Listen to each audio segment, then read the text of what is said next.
এই শোনো না গো, ফেসবুকে গিয়ে আমাদের এমবি ডায়েরি পেজটি লাইক করে বেল বাটনে ক্লিক করে আসো না প্লিজ। অধিকার তোমাকে কেউ এসে দিয়ে যাবে না, এটা তোমার নিজেরই আদায় করতে হবে। সব সময় হ্যাঁ বলতে থাকলে একটা সময় তোমার মুখের কথার কোনো দাম থাকবে না, কেউ তোমাকে মূল্যায়ন করবে না। তাই মাঝে মধ্যে না বলে মুখের কথার দাম রাখতে হয়, চুপচাপ বসে যেতে হয়, মাঝে মাঝে ভাব নিতে শিখতে হয়, একটু নিষ্ঠুর হতে হয়। সব সময় ভালো থাকলে চলবে না। সাধু সেজে নিজের অস্তিত্বটা বিলিয়ে দেওয়ার কোনো মানেই হয় না। নিজে ভালো থাকতে হলেও মাঝে মাঝে ভাব নিয়ে নিষ্ঠুর সেজে নিজের দামটা বুঝিয়ে দিতে হয়। মানুষ ভালো হতে পারে, কিন্তু সবসময় সবার কাছে ভালো থাকতে পারে না। নিজের ভালোটা বোঝার জন্য হলেও কখনো অন্যের কাছে খারাপ হতে হয়। সবসময় তুমি অন্যের কথায় উঠছো বসছো, তাকে মূল্যায়ন করছো, এতে তার কাছে তুমি নিজেকে সস্তা রূপে প্রকাশ করছো। মনে রেখো, সস্তা মানুষকে কেউ দাম দেয় না। ভাব নেওয়া মানুষের উপর সবার একটু অন্যরকম নজর কাজ করে, একটু আকর্ষণ থাকে বেশি। তবে অতিরিক্ত ভাব নেওয়া ভালো না। ভাব নেওয়া মানুষের উপর দৃষ্টি থাকলেও অতিরিক্ত ভাব আবার মানুষের দৃষ্টির আড়ালে চলে যায়। কথায় আছে, পাগলেও নিজের ভালো বোঝে। আসলে পাগলের ঠিকই নিজের ভালো বোঝে, কিন্তু আমরা মানুষই নিজের ভালো করে বুঝি না। কি করব না করব এই নিয়ে গোল পাকিয়ে ফেলি, বড্ড ভুল হয়ে যায় আমাদের।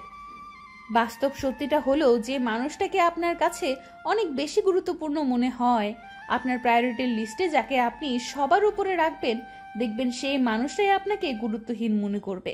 হয়তো আপনি তার প্রায়োরিটির লিস্টেও নাই। প্রতিদিন ঘুম থেকে উঠে যে মানুষটাকে গুড মর্নিং বলে আপনি ঘুম ভাঙান, একদিন একটু দেরি করে উঠে দেখুন, কিংবা গুড মর্নিং না জানিয়ে লক্ষ্য করে দেখুন, সেই মানুষটা ঘুম থেকে উঠে ঠিকই ব্যস্ত হয়ে পড়েছে, কিন্তু আপনাকে ফোন দেওয়া তো দূরের কথা, একটা মেসেজ করারও সে প্রয়োজন মনে করবে না।